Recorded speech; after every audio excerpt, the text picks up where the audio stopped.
আজকের ভিডিওতে আমরা সেই সময়ের পরিস্থিতি সম্পর্কে আলোচনা করব যখন নবী করিম সাল্লাল্লাহু আলাইহি সাল্লাম প্রকাশ্যে ইসলামের দাওয়াত শুরু করেছিলেন। আমরা আরো আলোচনা করব সেই সময়ে কারা ইসলামের বিরোধিতা করেছিল এবং তাদের পরিণতি কি হয়েছিল।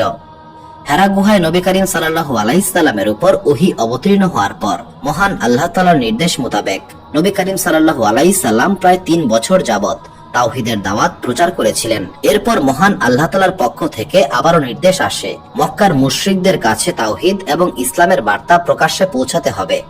এই নির্দেশ সূরা হিজরের ৯৪ এবং ৯৫ নম্বর আয়াতে এইভাবে বর্ণিত হয়েছে, আপনাকে যা আদেশ দেওয়া হয়েছে আপনি তা স্পষ্টভাবে ঘোষণা করুন এবং মুশরিকদের পরোয়া করবেন না। এই উপহাসকারীদের মোকাবেলার জন্য অবশ্যই আপনার রবই যথেষ্ট। এই সময়ে সূরা আশ-শুরার একটি আয়াত নাজিল হয়েছিল যেখানে নবী করিম সাল্লাল্লাহু আলাইহি সাল্লামকে দাওয়াতের পদ্ধতি বলে দেওয়া হয়েছিল। মহান আল্লাহ তাআলা বলেন, হে আমার হাবিব, প্রথমে আপনার নিকট আত্মীয় স্বজন এবং ঘরের লোকদেরকে সতর্ক করুন, তাদেরকে সতর্ক করুন এবং তাদের কাছে তাওহীদের বার্তা পৌঁছে দিন। এরপর সমগ্র মক্কায় তাওহীদের বার্তা ছড়িয়ে দিন। মহান আল্লাহ তাআলার এই নির্দেশের পর নবী করিম সাল্লাল্লাহু আলাইহি সাল্লাম তাওহীদের বার্তা প্রচার করতে শুরু করেছিলেন এবং এই সময়ে ইসলামের ইতিহাসের সেই বিখ্যাত ঘটনা ঘটেছিল যার নাম দাওয়াতে জিল আশিরা। নবী করিম সাল্লাল্লাহু আলাইহি সাল্লাম হযরত আলী রাদিয়াল্লাহু তাআলা আনহুকে ডেকে বললেন, গোত্রের সমস্ত প্রবীণ ও যুবকদেরকে নিমন্ত্রণ করো এবং সেই অনুপাতে খাবারের আয়োজন করো। হযরত আলী রাদিয়াল্লাহু তাআলা আনহু বললেন, এই নিমন্ত্রণে কি ধরনের খাবারের আয়োজন করব? নবী করিম সাল্লাল্লাহু আলাইহি সাল্লাম বললেন, ভেড়া বা ছাগলের একটি রানের মাংস, ১ পেয়ালা দুধ এবং ১ সা পরিমাণ অর্থাৎ প্রায় ৩ কেজি গমের রুটি। নবী করিম সাল্লাল্লাহু আলাইহি সাল্লামের নির্দেশ মোতাবেক হযরত আলী রাদিয়াল্লাহু তাআলা আনহু সমস্ত আয়োজন সম্পন্ন করলেন। এই নিমন্ত্রণের আয়োজন হযরত আবু তালিবের বাড়িতে অনুষ্ঠিত হয়েছিল। কিছু বর্ণনা মতে এটা সবে আবু তালিবে অনুষ্ঠিত হয়েছিল। বনু হাশিম গোত্রের প্রায় সকলেই নবী করিম সাল্লাল্লাহু আলাইহি সাল্লামের এই বার্তা পেয়েছিলেন। হযরত আলী রাদিয়াল্লাহু তাআলা আনহু দায়িত্ব নিয়ে প্রত্যেকের ঘরে ঘরে এই বার্তা পৌঁছে দিয়েছিলেন। এই নিমন্ত্রণে বনি হাশিম গোত্রের ৪০ জন সদস্য এবং কিছু নারীও উপস্থিত ছিলেন। পরের দিন নির্ধারিত সময়ে সবাই উপস্থিত হলেন। আবু লাহাব যখন খাবারের পরিমাণ দেখলেন তখন তিনি আশ্চর্য হয়ে বললেন, তোমরা কি আমাদেরকে নিমন্ত্রণ করেছো আমাদেরকে ক্ষুধার্ত রাখার জন্য? এখানে মাত্র একটি রানের গোশত রয়েছে, আমাদের প্রত্যেকেই এই পরিমাণ গোশত একাই খেতে পারবে। ৪০ জনের জন্য মাত্র একটি রানের গোশত কিভাবে সম্ভব? তখন নবী করিম সাল্লাল্লাহু আলাইহি সাল্লাম বললেন, আপনারা ধৈর্য ধারণ করুন এবং অপেক্ষা করুন। কিছুক্ষণ পর হযরত আলী রাদিয়াল্লাহু তাআলা আনহু খাবার প্রস্তুত করে সবার সম্মুখে সেই খাবার পরিবেশন করলেন। তখন নবী করিম সাল্লাল্লাহু আলাইহি সাল্লাম বললেন, আপনারা মহান আল্লাহ তাআলার নামে খাওয়া শুরু করুন। আবু লাহাব এবং গোত্রের বাকি কিছু মানুষ নবী করিম সাল্লাল্লাহু আলাইহি সাল্লামের এই প্রস্তাবে খুবই বিরক্ত হলো। তারা বলল, এটা কেমন কথা? আমরা লাত, মানত এবং উজ্জার নাম বাদ দিয়ে আল্লাহ তাআলার নামে খাবার গ্রহণ কেন করব? তবে এই সময়ে সবাই প্রচন্ড পরিমাণে ক্ষুধার্ত ছিল, তাই অধিকাংশ মানুষ কোন রকম আপত্তি না করেই খাওয়া শুরু করেছিলেন। নবী করিম সাল্লাল্লাহু আলাইহি সাল্লাম প্রথমে খাবারে হাত রাখলেন এবং তারপর গোত্রের লোকদের এই খাবার পরিবেশন করলেন। বিশেষ করে নবী করিম সাল্লাল্লাহু আলাইহি সাল্লাম আবু লাহাবকে বললেন, উদরপূর্তি করে খাও, খাবারের কোনো কমতি হবে না। সবাই পেট ভরে খাওয়া শেষ করলো। এরপর নবী করিম সাল্লাল্লাহু আলাইহি সাল্লাম নিজে খাবার খেতে শুরু করলেন। আবু লাহাব এই দৃশ্য দেখে প্রচন্ড বিস্মিত হয়ে বলল, হে মুহাম্মদ, নিশ্চয়ই তুমি কোনো জাদুর আশ্রয় নিয়েছো। এই সামান্য পরিমাণ খাবার আমরা ৪০ জন মানুষ তৃপ্তি সহকারে খাওয়ার পরেও খাবার অবশিষ্ট রয়েছে। এত মানুষ খাওয়ার পরেও কিভাবে খাবার অবশিষ্ট থাকতে পারে? নবী করিম সাল্লাল্লাহু আলাইহি সাল্লাম ধীরে সুস্থে খাবার শেষ করে এই বৈঠকের সমাপ্তি ঘোষণা করলেন। নবী করিম সাল্লাল্লাহু আলাইহি সাল্লাম বৈঠকের সমাপ্তি ঘোষণা করায় সবাই খুব বিস্মিত হয়েছিল। তারা ভাবছিল কেনই বা তাদেরকে নিমন্ত্রণ করা হয়েছিল এবং কেনই বা তাদেরকে চলে যেতে বলা হলো। সবাই চলে যাওয়ার পর হযরত আলী রাদিয়াল্লাহু তাআলা আনহু এই বিষয়ে প্রশ্ন করলেন। নবী করিম সাল্লাল্লাহু আলাইহি সাল্লাম বললেন, আমার কথা শোনার আগেই আবু লাহাব জাদুর কথা বলেছে, তাই ওই মুহূর্তে তাদের কাছে নবুয়তের বার্তা পৌঁছে দেওয়া সমীচীন হতো না। আগামীকাল আমি তাদের জন্য একটি নতুন শিক্ষার ব্যবস্থা করব এবং তাদের কাছে আমার বার্তা পৌঁছে দেব। হে আলী, তুমি আগামীকালের জন্য সবাইকে আবারও নিমন্ত্রণ করো। পরের দিন আবারও খাবারের আয়োজন করা হলো। সেদিনও সেই একই খাবারের ব্যবস্থা করা হয়েছিল। খাবার পরিবেশন করার পর নবী করিম সাল্লাল্লাহু আলাইহি সাল্লাম বললেন, বিসমিল্লাহ বলে খাবার গ্রহণ করো। নিমন্ত্রণে উপস্থিত সবাই খাবার গ্রহণ করলো, কিন্তু আগের দিনের চেয়ে তাদের বিস্ময়ের মাত্রা কিছুটা কম ছিল। আবু লাহাবও এই দিন তেমন কোনো উচ্চবাচ্য করে নাই। সবাই ধীরে সুস্থে খাবার গ্রহণ করলেন। খাবার খাওয়া শেষ হলে নবী করিম সাল্লাল্লাহু আলাইহি সাল্লাম উঠে দাঁড়ালেন এবং ঘোষণা করলেন, হে আব্দুল মুত্তালিবের বংশধরগণ, নিশ্চয়ই তোমরা দেখতে পেয়েছো আমি তোমাদের সম্মুখে বনি ইসরায়েলের নবীদের একটি মুজিজা উপস্থাপন করেছি। এটা হযরত ঈসা আলাইহিস সালামের খাবারের একটি মুজিজার মতো। সেই মুজিজায় খাবার গ্রহণ করার পরও দস্তরখান ছোট হলেও তা পূর্ণ থাকতো। এটা আমি উপস্থাপন করেছি কারণ আমি মহান আল্লাহ তাআলার পক্ষ থেকে তোমাদের কাছে একটি বার্তা নিয়ে এসেছি। তবে প্রথমে তোমরা আমাকে এটা বলো, কখনো কি তোমরা আমাকে মিথ্যা বলতে দেখেছো বা আমার কোনো কাজের বিরুদ্ধে অভিযোগ করতে পেরেছো? তখন সবাই এক বাক্যে বললেন, আমরা আপনাকে সব সময় আমাদের পরিবারের কল্যাণকামী এবং সহানুভূতিশীল হিসাবেই দেখেছি। তখন নবী করিম সাল্লাল্লাহু আলাইহি সাল্লাম বললেন, তাহলে আমার এই বার্তাটি শোনো। যদি তোমরা এই বার্তা গ্রহণ না করো তবে জাহান্নামের আগুন থেকে কেউ তোমাদেরকে রক্ষা করতে পারবে না। আর যদি এটা মেনে নাও তাহলে দুনিয়া এবং আখিরাতে তোমাদের জন্য মুক্তি এবং অশেষ নিয়ামত থাকবে। এরপর তিনি বলেন, আমার নিকট যে বার্তা রয়েছে সেটা হচ্ছে ইসলাম। মূর্তি পূজা বন্ধ করে এক আল্লাহ তাআলার দাসত্ব মেনে নাও। মহান আল্লাহ তাআলা এক এবং অদ্বিতীয়, তার কোনো শরীক নাই, এবং আমি মুহাম্মদ মহান আল্লাহ তাআলার প্রেরিত শেষ নবী এবং রাসূল। নবী করিম সাল্লাল্লাহু আলাইহি সাল্লাম পরপর 3 বার এই ঘোষণা করলেন। নবী করিম সাল্লাল্লাহু আলাইহি সাল্লামের এমন ঘোষণায় আবু লাহাব রাগে ফেটে পড়েছিল। আবু লাহাব নবী করিম সাল্লাল্লাহু আলাইহি সাল্লামকে গালিগালাজ করতে শুরু করলো। আবু লাহাবের অকথ্য গালিগালাজ শুনেও নবী করিম সাল্লাল্লাহু আলাইহি সাল্লাম শান্ত এবং নীরব রইলেন। আবু লাহাব গালিগালাজ করতে করতে চলে গেল। আবু লাহাব চলে যাওয়ার পর বনু হাশিম গোত্রের বাকি সকলেই সেখান থেকে চলে গেলেন। ইতিহাস থেকে জানা যায়, পরের দিন নবী করিম সাল্লাল্লাহু আলাইহি সাল্লাম নিজের ঘর থেকে বের হলেন। তবে এবার তার লক্ষ্য বনু হাশিম গোত্রের দিকে নয়, বরং এবার তিনি সরাসরি কাবা ঘরের উদ্দেশ্যে যাত্রা শুরু করলেন। কাবা ঘরের সামনে সাফা নামের একটি পাহাড় ছিল। নবী করিম সাল্লাল্লাহু আলাইহি সাল্লাম সেই পাহাড়ে আরোহণ করলেন। কিছু কিছু বর্ণনায় উল্লেখ করা হয়েছে নবী করিম সাল্লাল্লাহু আলাইহি সাল্লাম আবু কুবাইস পাহাড়ে আরোহণ করেছিলেন। তবে বেশিরভাগ বর্ণনায় সাফা পাহাড়ের কথাই বলা হয়েছে। এই দুটি পাহাড় একে অপরের মুখোমুখি অবস্থিত। যাই হোক, সাফা অথবা আবু কুবাইস পাহাড়ে আরোহণ করে নবী করিম সাল্লাল্লাহু আলাইহি সাল্লাম চিৎকার করে বলতে লাগলেন, ওয়া সাবাহাহ, অর্থাৎ সকালবেলার ঘোষণা। তিনি পরপর 3 বার এই শব্দটি উচ্চারণ করলেন। এটা ছিল আরবদের মধ্যে প্রচলিত একটি সংকেত বাক্য। তৎকালীন সময়ে মক্কার বাসিন্দাদের জন্য খুব গুরুত্বপূর্ণ কোনো বার্তা পৌঁছানোর প্রয়োজন হলে এটা এমন এক সংকেত ছিল যা জীবন মৃত্যুর পরিস্থিতির জন্য ব্যবহার করা হতো। যেমন মক্কায় যদি কোনো অগ্নিকাণ্ড ঘটতো বা বন্যা হতো বা কোনো শত্রু আক্রমণ করত, তবে এই সংকেত শোনার পর সবাই সাফা পাহাড়ে উপস্থিত হতো। যখন আব্রাহা মক্কা আক্রমণ করেছিল তখনও সাফা পাহাড় থেকে এই বার্তা ঘোষণা করা হয়েছিল। নবী করিম সাল্লাল্লাহু আলাইহি সাল্লাম যখন ওয়া সাবাহাহ ধ্বনি উচ্চারণ করেছিলেন তখন এই ধ্বনি মক্কার দূর দূরান্ত পর্যন্ত ছড়িয়ে পড়েছিল। এরপর তিনি প্রতিটা গোত্র এবং পরিবারকে ডাকতে শুরু করলেন, হে বনু হাশিম, হে বনু মাকদুম, হে বনু উমাইয়া। নবী করিম সাল্লাল্লাহু আলাইহি সাল্লামের এই ডাক শুনে প্রতিটি গোত্রের মানুষ সেখানে জড়ো হতে শুরু করেছিল। যেই সমস্ত গোত্রের লোকেরা সেখানে উপস্থিত হতে পারল না তারা নিজের প্রতিনিধিকে পাঠিয়ে দিয়েছিল।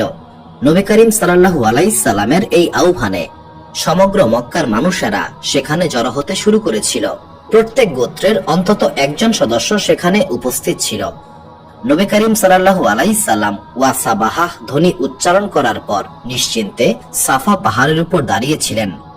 সবাই উপস্থিত হবার পর কেউ একজন প্রশ্ন করল, হে মুহাম্মদ, তুমি কি কারণে সবাইকে এখানে আহ্বান করেছো? তখন নবী করিম সাল্লাল্লাহু আলাইহি সাল্লাম প্রথমে প্রশ্ন করলেন, যদি আমি তোমাদেরকে কোনো কথা বলি তবে কি তোমরা তা বিশ্বাস করবে নাকি মিথ্যা মনে করবে? তখন সকল গোত্রের মানুষ একসঙ্গে বলল, আমরা আপনাকে সব সময় সত্যবাদী এবং বিশ্বাসযোগ্য হিসেবে পেয়েছি। আমরা কখনোই আপনার কথায় সন্দেহ করব না। এরপর নবী করিম সাল্লাল্লাহু আলাইহি সাল্লাম বললেন, যদি আমি বলি এই পাহাড়ের পেছনে শত্রুদের একটি বাহিনী আত্মগোপন করে আছে এবং তারা যে কোনো সময় তোমাদের উপর আক্রমণ করবে, তবে কি তোমরা আমার কথা বিশ্বাস করবে?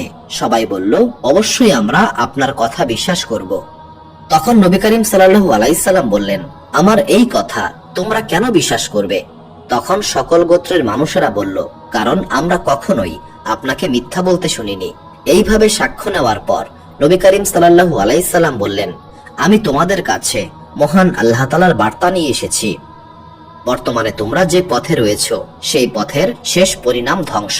তোমরা মহান আল্লাহ তাআলাকে ছেড়ে অসংখ্য মিথ্যা দেবতাকে উপাস্য বানিয়েছো। এর ফলে জাহান্নাম এবং আখিরাতের শাস্তি তোমাদের জন্য অপেক্ষা করছে। তোমাদেরকে অবশ্যই এক আল্লাহ তাআলার দাসত্ব মেনে নিতে হবে, অর্থাৎ মহান আল্লাহ তাআলার কালেমা পাঠ করতে হবে। এরপর নবী করিম সাল্লাল্লাহু আলাইহি সাল্লাম তিনটি প্রতিশ্রুতি দিলেন। এক, যদি তোমরা ইসলামকে কবুল করো তাহলে তোমরাই হবে এই আরবের মালিক। দুই, অনারবরা তোমাদের উপর প্রভুত্ব করতে পারবে না।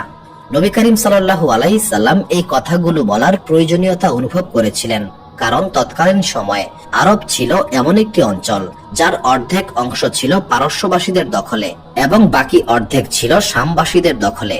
তৎকালীন আরব এতটাই অসহায় একটি অঞ্চল ছিল, যখন যার ইচ্ছা হতো তখনই এই আরব অঞ্চল আক্রমণ করত। যেমন আব্রাহার আক্রমণই এই বিষয়ে সাক্ষ্য বহন করে। এছাড়াও হাবশার বাদশাহ বহুবার এখানে আক্রমণ করেছিলেন, ইয়েমেনের বাদশাহ বহুবার আক্রমণ করেছিলেন। তৎকালীন সময়ে আরববাসীদের সবচেয়ে বড় সমস্যা ছিল এই বৃহৎ শক্তিগুলো যখন এই অঞ্চলের উপর আক্রমণ করত, তখন আরববাসীদের ভাবনা ছিল কে আমাদের এদের হাত থেকে রক্ষা করবে। এই পরিস্থিতিতে নবী করিম সাল্লাল্লাহু আলাইহি সাল্লাম তিনটি প্রতিশ্রুতি দিলেন। এক, তোমরা সমগ্র আরবের মালিক হয়ে যাবে। দুই, অনারবরা তোমাদের লাঞ্ছিত করতে পারবে না। তিন, যদি তোমরা ইসলাম কবুল করো তবে মহান আল্লাহ তাআলা তোমাদেরকে জান্নাত দান করবেন। তারপর নবী করিম সাল্লাল্লাহু আলাইহি সাল্লাম বললেন, তোমরা সকলেই বলো আল্লাহ তাআলা এক এবং অদ্বিতীয়, তার কোনো শরীক নাই। ইসলামকে কবুল করে মুক্তি ও সাফল্য অর্জন করো। যখন নবী করিম সাল্লাল্লাহু আলাইহি সাল্লাম তার বক্তব্য শেষ করলেন, তখন আবু লাহাব বলল, হে মুহাম্মদ, তুমি কি এই সমস্ত ভিত্তিহীন কথাবার্তা বলার জন্য আমাদেরকে এইখানে জমায়েত করেছো? আবু লাহাব এই সমস্ত কথা বলে রাগে গজগজ করতে করতে চলে গিয়েছিল।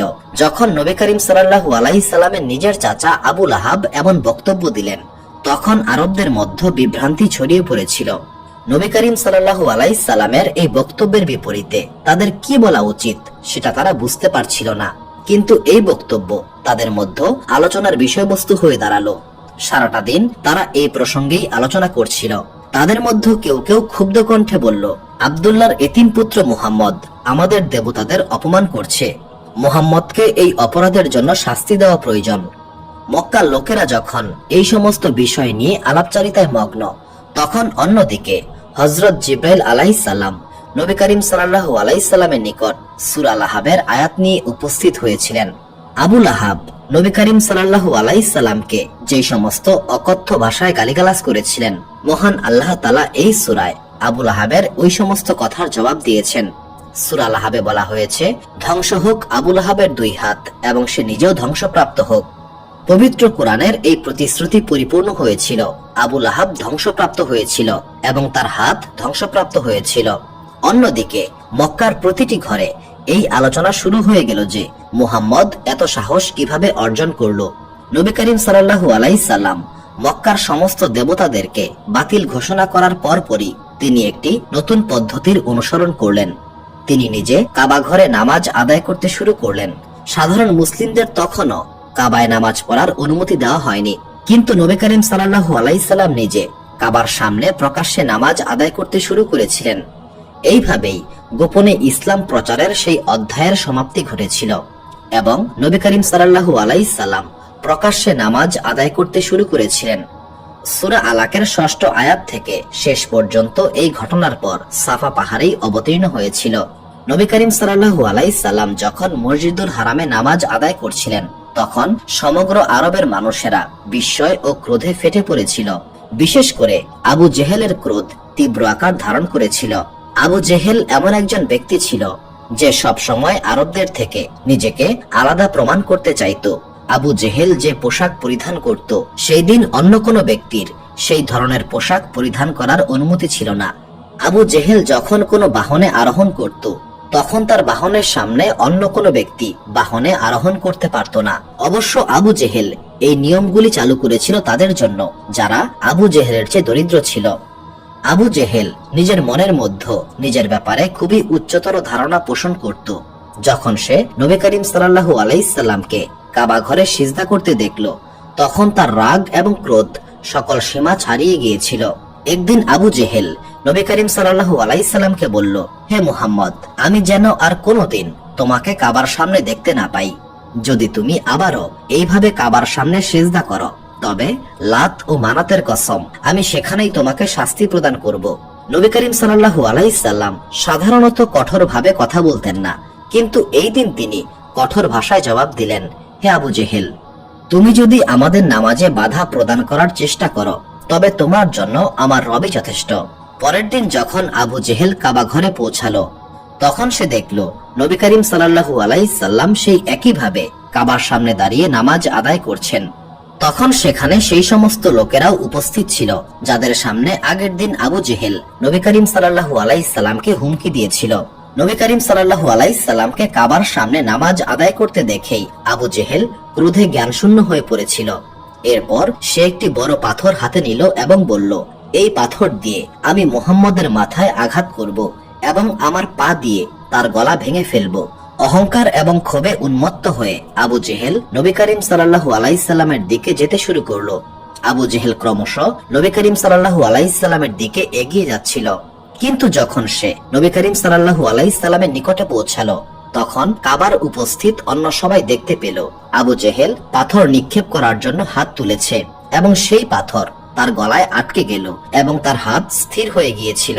এরপর আবু জেহেল প্রচন্ড ভয়ে চিৎকার করে উঠল এবং ফিরে আসার চেষ্টা করতে লাগলো, কিন্তু শেষ পর্যন্ত কোনো উপায় করতে না পেরে আবু জেহেল নির্লজ্জের মতো নবী করিম সাল্লাল্লাহু আলাইহি সাল্লামকে বলল, হে মুহাম্মদ, আমাকে রক্ষা করুন, আমি আর কখনোই আপনার বিরুদ্ধে কথা বলবো না। নবী করিম সাল্লাল্লাহু আলাইহি সাল্লাম হাত দিয়ে ইশারা করলেন এবং সঙ্গে সঙ্গে পাথর মাটিতে পড়ে গেল।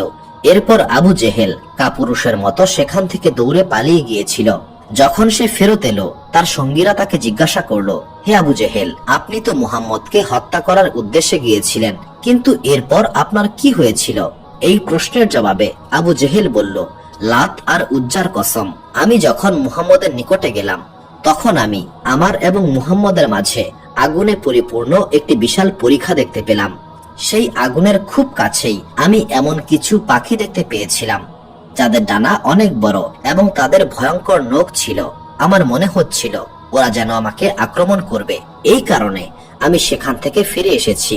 এই ব্যাপারে নবী করিম সাল্লাল্লাহু আলাইহি সাল্লাম পরে ইরশাদ করেছিলেন, যদি আবু জেহেল আর একটা কদমও এগিয়ে যেত, তবে ফেরেশতারা তার দেহটাকে টুকরো টুকরো করে ফেলত। হিজরির দ্বিতীয় বছরে যখন বদরের যুদ্ধ সংঘটিত হয়েছিল, তখন আবু জেহেলের মৃতদেহ অন্যান্য মুশরিকদের মৃতদেহের সঙ্গেই পড়েছিল।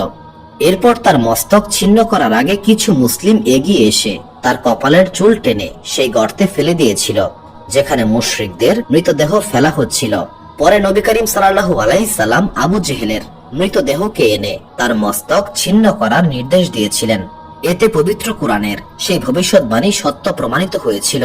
পবিত্র কোরআনের ভাষায়, যদি সে তার কর্ম থেকে বিরত না হয়, তবে আমরা তার কপাল ধরে তাকে টেনে নিয়ে যাব। পরে মুসলিমরা বুঝতে পেরেছিল যে মুশরিকদের এতগুলো মৃতদেহের মধ্যে কেবল একজনকে কপাল ধরে টেনে নিয়ে যাওয়া হয়েছিল এবং সেই ছিল আবু জেহেল।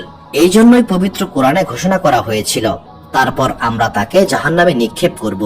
ইতিহাস থেকে জানা যায়, আবু জেহেলই ছিল প্রথম ব্যক্তি যে নবী করিম সাল্লাল্লাহু আলাইহি সাল্লামের প্রধান শত্রু হিসেবে সামনে এসেছিল। নবী করিম সাল্লাল্লাহু আলাইহি সাল্লামের উপর প্রথম আক্রমণ এই আবু জেহেলই করেছিল। আবু জেহেলের পর দ্বিতীয় যে ব্যক্তি নবী করিম সাল্লাল্লাহু আলাইহি সাল্লামের বিরুদ্ধে শত্রুতা করেছিল, সে ছিল ওয়ালিদ ইবনে মুগিরা। এই ওয়ালিদ ইবনে মুগিরার প্রচুর সম্পদ ছিল এবং তার অসংখ্য সন্তান ছিল। তৎকালীন আরব সমাজে এই দুটি বিষয় ছিল সবচেয়ে গুরুত্বপূর্ণ, এক সম্পদ এবং দুই অসংখ্য সন্তান। তৎকালীন আরব সমাজে যার সম্পদ এবং সন্তান বেশি ছিল, সে তত বেশি অহংকারী এবং ঔদ্ধত্যপূর্ণ ছিল। নবী করিম সাল্লাল্লাহু আলাইহি সাল্লাম যখন প্রকাশ্যে ইসলামের দাওয়াত শুরু করেছিলেন এবং সাফা পর্বতে তাওহীদের ঘোষণা করেছিলেন, এরপরই মসজিদুল হারামে প্রথম আক্রমণ আবু জেহেলের পক্ষ থেকেই হয়েছিল। এরপরে দ্বিতীয় আক্রমণ আসে ওয়ালিদ ইবনে মুগিরার পক্ষ থেকে। ওয়ালিদ ইবনে মুগিরা আবু জেহেলের সহযোগী হয়ে নবী করিম সাল্লাল্লাহু আলাইহিস সাল্লামের বিরুদ্ধে সর্বগ্রাসী চক্রান্তে লিপ্ত হয়েছিল। এই ব্যাপারে পবিত্র কোরআনের সেই আয়াত নাজিল হয়েছিল যা সূরা কলমে রয়েছে। পবিত্র কোরআনের ভাষায়, হে রাসূল, আপনি সাবধান থাকুন, তার কথায় বিভ্রান্ত হবেন না, যে খুব বেশি কসম খায় এবং চরম হীন মানসিকতার মানুষ। পবিত্র কোরআনে আরো বলা হয়েছে, সে এমন ব্যক্তি যে অন্যের দোষ খুঁজে বেড়ায়, পরনিন্দা তার স্বভাব, নিজে সৎ পথে চলে না এবং অন্যদেরকেও সৎ পথে চলতে দেয় না, নিজের স্বার্থে অন্যদের থেকে দূরে থাকে, পাপী এবং অত্যন্ত কঠোর স্বভাবের। এই সবকিছুর পরেও সে একজন নিকৃষ্ট ব্যক্তি। পবিত্র কোরআনে ওয়ালিদের এই 9টি বৈশিষ্ট্য উল্লেখ করে আরো বলা হয়েছে, তার কাছে প্রচুর সম্পদ এবং অসংখ্য সন্তান রয়েছে, কিন্তু যখন তার সামনে এই আয়াতগুলো পাঠ করা হয় তখন সে বলে, তুমি আমাদের সামনে কি পড়া শুরু করলে? এগুলো হচ্ছে প্রাচীন লোকদের গল্প কথা, বাস্তবতার সঙ্গে এর কোনো সম্পর্ক নেই। এরপর পবিত্র কোরআনে ঘোষণা করা হয়, আপনার রব শীঘ্রই তার এই উঁচু এবং লম্বা নাককে আঘাত করবে।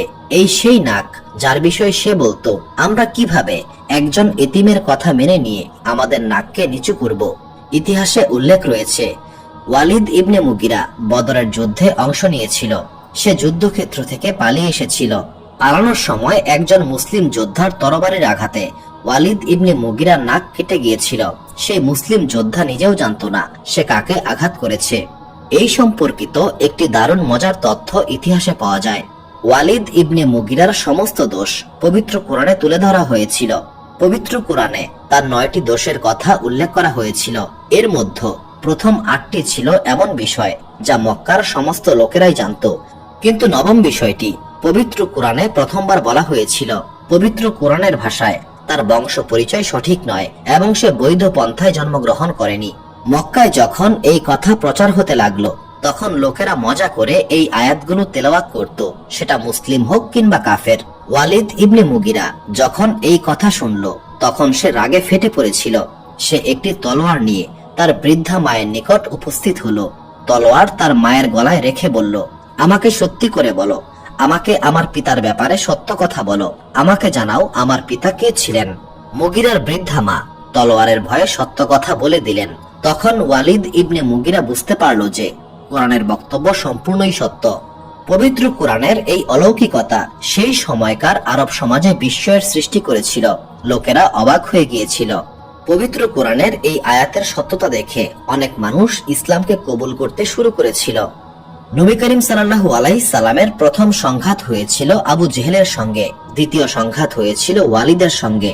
তবে আবু জেহেলের সঙ্গে সংঘাত এতটা বিপজ্জনক ছিল না, কারণ আবু জেহেল মনে মনে নবী করিম সাল্লাল্লাহু আলাইহিস সাল্লামকে ভয় করত।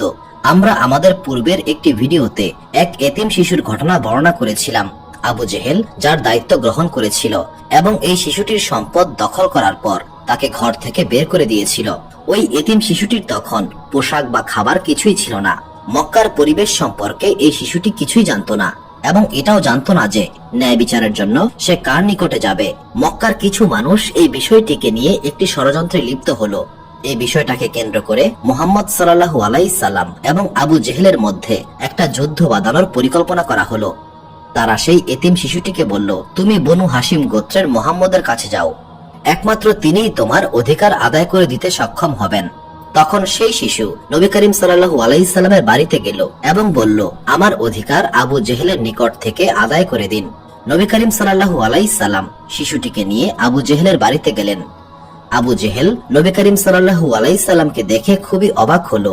সে নবী করিম সাল্লাল্লাহু আলাইহিস সাল্লামকে প্রশ্ন করলো, হে মুহাম্মদ, তুমি কি কারণে আমার বাড়িতে আগমন করেছো?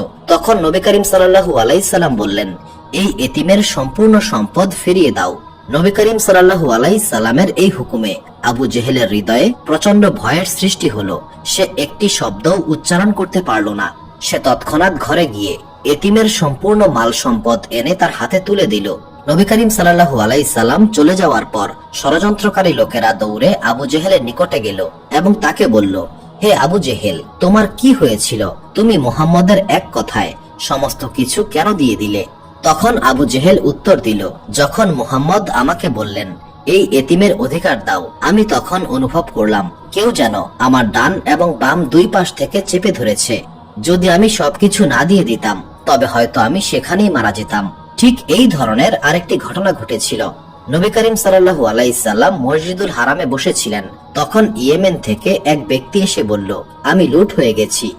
নবী করিম সাল্লাল্লাহু আলাইহি সাল্লাম প্রশ্ন করলেন, কি হয়েছে? তখন লোকটি বলল, আবু জেহেল আমার নিকট থেকে অনেক মাল নিয়েছে, কিন্তু টাকা দিতে অস্বীকৃতি জানিয়েছে। তখন নবী করিম সাল্লাল্লাহু আলাইহি সাল্লাম উক্ত ব্যক্তিকে সঙ্গে নিয়ে আবু জেহেলের নিকটে গেলেন এবং আবু জেহেলকে বললেন, এই ব্যক্তির অধিকার তাকে ফিরিয়ে দাও। সেই সময়ও আবু জেহেল একটি কথাও বলতে পারে নাই এবং উক্ত ব্যক্তির প্রাপ্য টাকা তাকে প্রদান করেছিল। এমন আরো একটি ঘটনা ইতিহাসে লিপিবদ্ধ করা আছে।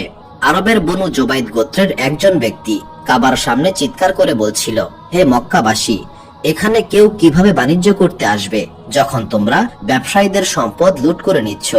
মক্কার নেতারা যখন এই অভিযোগ সম্পর্কে জানতে পারলো, তারা জিজ্ঞাসা করলো, কি হয়েছে? লোকটি বলল, আমি 3টি উৎকৃষ্ট উট নিয়ে এসেছিলাম যাতে মক্কার কোনো ধনী ব্যক্তির কাছে আমার এই উট বিক্রি করতে পারি। কিন্তু এখানে আসার পর আমর ইবনে হিশাম অর্থাৎ আবু জেহেল প্রথমে আমার উটগুলো দেখলো এবং বলল, আমি প্রতিটি উট 50 দিরহামে কিনবো, এবং এটা বলে সে চলে গেল। হে মক্কার লোকেরা, তোমাদের কি হয়েছে? একটি উটের মূল্য 1000 দিরহাম, আর আবু জেহেল মাত্র 50 দিরহাম বলে চলে গেল। তারপর লোকটি আরো বলল, আবু জেহেল 50 দিরহাম বলার পর আমি সমগ্র মক্কা ঘুরেছি। মক্কার লোকেরা 49 দিরহাম দিতে চায়, কিন্তু কেউ 50-এর বেশি দিতে চায় না। সবাই বলছে, যখন আবু জেহেল 50 বলেছে তখন আমরা এর থেকে বেশি মূল্য কেউ দেব না। হে মক্কার লোকেরা, আমার উপর এই অন্যায় কেন করা হচ্ছে? এটা শোনার পর কুরাইশ নেতারা বলল, ওই যে ওইখানে আবু জেহেলের বন্ধু বসে আছে, তুমি তার নিকটে যাও, সে তোমার অধিকার আদায় করে দেবে। আর সেই ব্যক্তি ছিলেন আমাদের প্রিয় নবী হযরত মুহাম্মদ সাল্লাল্লাহু আলাইহি সাল্লাম। অতঃপর লোকটি নবী করিম সাল্লাল্লাহু আলাইহি সাল্লামের নিকটে গিয়ে সমস্ত ঘটনা খুলে বলল। নবী করিম সাল্লাল্লাহু আলাইহি সাল্লাম বললেন, আপনি আমার সঙ্গে চলুন। নবী করিম সাল্লাল্লাহু আলাইহি সাল্লাম উক্ত ব্যক্তিকে সঙ্গে নিয়ে আবু জেহেলের বাড়ির উদ্দেশ্যে রওনা দিলেন। দরজায় কড়া নাড়া হলো। আবু জেহেল বেরিয়ে এসে বলল, কি ব্যাপার? নবী করিম সাল্লাল্লাহু আলাইহি সাল্লাম বললেন, আমি এই ব্যক্তির 3টি উট কিনতে চাই। আমি পূর্ণ মূল্য দিয়ে কিনবো এবং তা তোমাকে জানিয়ে দিচ্ছি। যদি নবী করিম সাল্লাল্লাহু আলাইহি সাল্লাম বাজারেই এই উট কিনতেন এবং আবু জেহেলকে না জানাতেন, তবে এটাও আবু জেহেলের জন্য অনেক বড় অপমান হতো। আর এখন নবী করিম সাল্লাল্লাহু আলাইহি সাল্লাম তার সামনে এসে বলছেন, আমি 1000 দিরহাম দিয়ে এই উট কিনতে চাই। যদি তুমি কিনতে চাও তবে এর থেকে বেশি দাম দিয়ে কিনতে হবে। আবু জেহেলের পরিচিত লোকেরা জানতো আবু জেহেল এবং মুহাম্মদ সাল্লাল্লাহু আলাইহি সাল্লামের মধ্যে এখনই যুদ্ধ শুরু হয়ে যাবে এবং এখানে রক্তের বন্যার সৃষ্টি হবে। কিন্তু সবাই অবাক হয়ে দেখলো নবী করিম সাল্লাল্লাহু আলাইহি সাল্লাম উট নিয়ে শান্তভাবে কোনো বাধা ছাড়াই চলে গেলেন। আবু জেহেল সম্পূর্ণ নীরব ছিল। নবী করিম সাল্লাল্লাহু আলাইহি সাল্লাম তার 3টি উটই কিনলেন এবং সম্পূর্ণ মূল্য দিয়ে কিনলেন এবং উটগুলো নিয়ে নিজের বাড়ির দিকে রওনা হলেন। তখন লোকেরা আবু জেহেলকে জিজ্ঞাসা করলো, তুমি মুহাম্মদকে এত সহজেই যেতে দিলে কেন? আবু জেহেল বলল, যখন মুহাম্মদ আমার সামনে এলো আমি দেখতে পেলাম মুহাম্মদের সঙ্গে 2জন বর্ষাধারী রয়েছে এবং সেই বর্ষাধারী 2জন তাদের বর্ষা আমার বুকে ধরে রেখেছে। যদি আমি একটা কথাও বলতাম তবে সেই বর্ষাগুলো আমার বুকে ঢুকে যেত। আবু জেহেল নবী করিম সাল্লাল্লাহু আলাইহি সাল্লামের সবচেয়ে বড় শত্রু হওয়া সত্ত্বেও আবু জেহেল নবী করিম সাল্লাল্লাহু আলাইহি সাল্লামকে প্রচন্ড ভয় পেত। আবু জেহেল কখনোই নবী করিম সাল্লাল্লাহু আলাইহি সাল্লামের মুখোমুখি শত্রুতা করার সাহস করত না। আবু জেহেলের শত্রুতার একটা সীমা ছিল, কিন্তু কুরাইশের এমন 6 জন ব্যক্তি ছিল যারা নবী করিম সাল্লাল্লাহু আলাইহি সাল্লামের বিরুদ্ধে ষড়যন্ত্র করাকে তাদের জীবনের একমাত্র লক্ষ্য বানিয়ে ফেলেছিল। তাদের অভ্যাস ছিল যখনই নবী করিম সাল্লাল্লাহু আলাইহি সাল্লাম বাড়ির বাইরে বের হতেন, তারা নবী করিম সাল্লাল্লাহু আলাইহি সাল্লামের সামনে গিয়ে তাকে অপমান করত, তার মুখে মাটি ছুঁড়ে মারত এবং তার উদ্দেশ্যে থুতু নিক্ষেপ করত। এই 6 জন ব্যক্তি হচ্ছে 1 ওয়ালিদ ইবনে মুগিরা, 2 আশ ইবনে ওয়াইল, 3 উতবা ইবনে মুতালিব, 4 উতবা ইবনে আবদে ইয়াগুস, 5 হারিস ইবনে তালাত এবং 6 হারিস ইবনে কায়েস। এই 6 জন ব্যক্তির অত্যাচারের মাত্রা সমস্ত সীমা অতিক্রম করে ফেলেছিল। তারা থুতু নিক্ষেপ করত, মাটি ছুঁড়ে মারত এবং তারা প্রতিদিন নবী করিম সাল্লাল্লাহু আলাইহি সাল্লামকে অকথ্য ভাষায় গালিগালাজ করত। নবী করিম সাল্লাল্লাহু আলাইহি সাল্লাম নীরবে এই সমস্ত কিছুই সহ্য করতেন এবং ধৈর্য ধারণ করতেন। কিন্তু মহান আল্লাহ তাআলা নবী করিম সাল্লাল্লাহু আলাইহি সাল্লামকে যখন নবুয়তের দায়িত্ব দিয়েছিলেন, তখন নবী করিম সাল্লাল্লাহু আলাইহি সাল্লামকে একটি প্রতিশ্রুতি দিয়েছিলেন, আর তা হচ্ছে, হে রাসূল, আপনি প্রকাশ্যে দাওয়াত দিন এবং মুশরিকদের উপেক্ষা করুন। যারা আপনাকে উপহাস করে তাদের মোকাবেলার জন্য আপনার রবই যথেষ্ট। যখন নবী করিম সাল্লাল্লাহু আলাইহি সাল্লামকে কষ্ট দেওয়ার সমস্ত সীমা অতিক্রম করে ফেলা হলো, তখন হযরত জিবরাইল আলাইহিস সালাম নবী করিম সাল্লাল্লাহু আলাইহি সাল্লামের সঙ্গে দেখা করলেন এবং বললেন, বলুন, কে আপনাকে কষ্ট দিচ্ছে? নবী করিম সাল্লাল্লাহু আলাইহি সাল্লাম নীরব রইলেন। ঠিক এই সময় ওয়ালিদ ইবনে মুগিরা সেই রাস্তা দিয়ে বাজারের উদ্দেশ্যে যাচ্ছিল। তখন জিবরাইল আলাইহিস সালাম বললেন, এই লোকটি কি আপনাকে বিদ্রুপকারীদের মধ্যে একজন? নবী করিম সাল্লাল্লাহু আলাইহি সাল্লাম মাথা নিচু করে মৌন সম্মতি দিলেন, তবে মুখে কিছুই বললেন না। এরপর জিবরাইল আলাইহিস সালাম তার একটি আঙ্গুল দিয়ে ওয়ালিদ ইবনে মুগিরার দিকে ইঙ্গিত করলেন। এই ইঙ্গিতের ফল এই হলো, তখন ওয়ালিদ ইবনে মুগিরা এক তীর প্রস্তুতকারকের দোকানের সামনে দিয়ে যাচ্ছিল। তীর প্রস্তুতকারকরা কাঠ দিয়ে তীর প্রস্তুত করত এবং সেই কাঠের ছোট ছোট টুকরা মাটিতে পড়ে থাকত, যাদের শত্রুতার সীমা ছাড়িয়ে যায়। পরম করুণাময় মহান আল্লাহ তাআলা তাদেরকে অপমানজনক মৃত্যু প্রদান করেন। ওয়ালিদ যখন তীর প্রস্তুতকারকের দোকানের সামনে দিয়ে যাচ্ছিল, তখন মাটিতে পড়ে থাকা ছোট্ট কাঠের টুকরা তার পায়ে ঢুকে যায়। কাঠের টুকরা তার পায়ে ঢুকে যাওয়ার কারণে তার প্রচন্ড রক্তক্ষরণ শুরু হয়ে যায়। কিন্তু ওয়ালিদ ইবনে মুগিরা এতটাই অহংকারী ছিল যে সে নিজের পায়ে ঝুঁকে সেই কাঠের টুকরাটি বের করতেও অপমান বোধ করল। তাই সে পায়ে কাঠের টুকরা নিয়েই রক্তপাত হতে থাকা অবস্থায় নিজের বাড়ি পর্যন্ত পৌঁছে গেল। বাড়িতে পৌঁছে সে নিজের বিছানায় শুয়ে পড়ল। তার কন্যা তার বিছানার কাছেই ছিল। কিছুক্ষণ পর তার কন্যা এত পরিমাণ রক্ত দেখে আতঙ্কিত হয়ে উঠে দাঁড়ালো এবং চিৎকার করতে শুরু করলো। ওয়ালিদ তখন তার কন্যাকে বলল, যাও, আমার পুত্রদেরকে ডেকে নিয়ে আসো। তার পুত্রদেরকে ডাকা হলো। ওয়ালিদ তার পুত্রদের সঙ্গে কিছুক্ষণ কথা বলল এবং এরপর সে জাহান্নামে পৌঁছে গেল। দ্বিতীয় ব্যক্তি ছিল আশ ইবনে ওয়াইল। এই ব্যক্তি ইসলামের শুরুতে নবী করিম সাল্লাল্লাহু আলাইহি সাল্লামকে প্রচন্ড কষ্ট দিতেন। একদিন জিবরাইল আলাইহিস সালাম নবী করিম সাল্লাল্লাহু আলাইহি সাল্লামের পাশেই দাঁড়িয়ে ছিলেন। সেই সময় মক্কার বাজারের দিকে আশ ইবনে ওয়াইল যাচ্ছিল। জিবরাইল আলাইহিস সালাম প্রশ্ন করলেন, হে আল্লাহ তাআলার রাসূল সাল্লাল্লাহু আলাইহি সাল্লাম, এই লোকটিও কি আপনাকে অনবরত কষ্ট দিচ্ছে? নবী করিম সাল্লাল্লাহু আলাইহি সাল্লাম মাথা নিচু করে সম্মতি দিলেন। তখন জিবরাইল আলাইহিস সালাম তার একটি আঙ্গুল দিয়ে একটি ইঙ্গিত করলেন। আশ ইবনে ওয়াইল সামনে এগিয়ে চলছিল। এমন সময় সে একটি পাহাড়ে আরোহণ করলো এবং একটি কাঁটা তার পায়ে ঢুকে গেল। কাঁটা পায়ে ঢোকার ফলে সে এতটাই যন্ত্রণা পাচ্ছিল যে সে চিৎকার করে বলতে লাগলো, মুহাম্মদের আল্লাহ আমাকে হত্যা করে ফেলবেন। এই যন্ত্রণার মধ্যেই সে মারা গেল এবং জাহান্নামে পৌঁছে গেল। এই দিকে নবী করিম সাল্লাল্লাহু আলাইহি সাল্লাম সেখানেই দাঁড়িয়ে ছিলেন। এমন সময় তৃতীয় শত্রু উতবা ইবনে মুত্তালিব সেই পথে আগমন করলো। জিবরাইল আলাইহিস সালাম নবী করিম সাল্লাল্লাহু আলাইহি সাল্লামকে জিজ্ঞাসা করলেন, এই ব্যক্তিও কি আপনার শত্রুদের একজন? নবী করিম সাল্লাল্লাহু আলাইহি সাল্লাম মাথা নত করে সম্মতি দিলেন। তখন জিবরাইল আলাইহিস সালাম আঙ্গুল দিয়ে ইঙ্গিত করলেন। বর্ণনায় আছে, উতবা কিছু দূর যাওয়ার পরেই অন্ধ হয়ে গিয়েছিল। অন্ধ হওয়ার পর সে একটি দেয়ালে নিজের মাথা ঠুকতে শুরু করে। এত জোরে দেয়ালে মাথা ঠুকতে লাগলো যে তার মাথার খুলি ফেটে যাওয়ার উপক্রম হলো। উতবার দাস তার সঙ্গেই ছিল। সে তার দাসকে বলল, আমাকে ধরো, কেউ একজন আমার মাথা দেয়ালে ঠুকে দিচ্ছে, তাকে থামাও। দাস বলল, আপনি কার কথা বলছেন? আমি কাকে থামাবো? আমি তো আপনাকেই দেখছি, আপনি নিজের মাথা নিজেই দেয়ালে ঠুকছেন। উতবা আবারও চিৎকার করে বলল, যে আমার মাথা ধরে দেয়ালে ঠুকছে তাকে সরিয়ে দাও। দাস অবাক হয়ে চারদিকে তাকালো এবং আবারও বলল, আপনি তো নিজেই নিজের মাথা দেয়ালে ঠুকছেন, আমি কাকে সরাবো? অবশেষে উতবা নিজের মাথা দেয়ালে ঠুকতে ঠুকতে মারা যায় এবং জাহান্নামে পৌঁছে যায়। কয়েকদিন পরের কথা, নবী করিম সাল্লাল্লাহু আলাইহি সাল্লামের সঙ্গে হযরত জিবরাইল আলাইহিস সালাম ছিলেন। জিবরাইল আলাইহিস সালাম এইবার চতুর্থ ব্যক্তির দিকে ইঙ্গিত করলেন, আর তিনি ছিলেন উতবা ইবনে ইয়াগুস। এই উতবা চরম জালিম একজন ব্যক্তি ছিলেন। তার এক কৃতদাসী ইসলাম কবুল করেছিল। শুধুমাত্র এই কারণে উতবা তার দাসীর উপর নির্মম অত্যাচার চালিয়েছিল। জিব্রাইল আলাইহিস সালাম জিজ্ঞাসা করলেন, এই ব্যক্তিটিও কি আপনার বিদ্রুপকারীদের মধ্যে একজন? নবী করিম সাল্লাল্লাহু আলাইহি সাল্লাম বললেন, আমি উতবার জন্য দোয়া করেছি, সে যেন তার ছেলের মৃত্যুর খবর শোনার পর ইন্তেকাল করে, তাই এখনই তার মৃত্যু হওয়া উচিত নয়।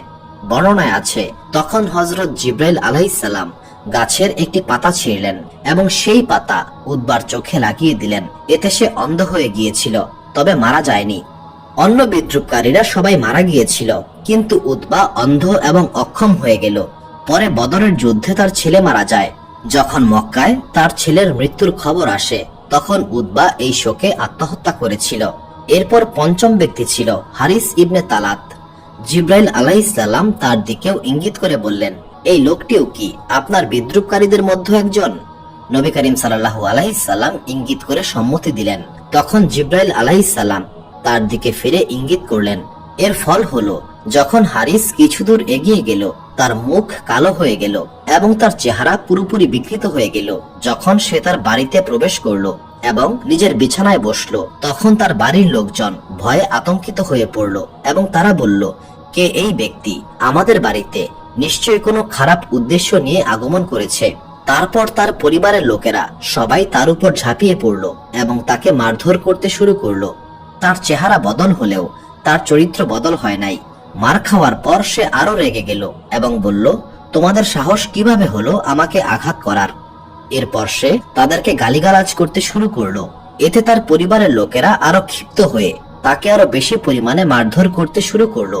হারিস ইবনে তালাত তার পরিবারের লোকদের হাতে এত বেশি পরিমাণ মার খেলো যে সে তার পরিবারের লোকদের হাতেই মারা গেল এবং জাহান্নামে পৌঁছে গেল।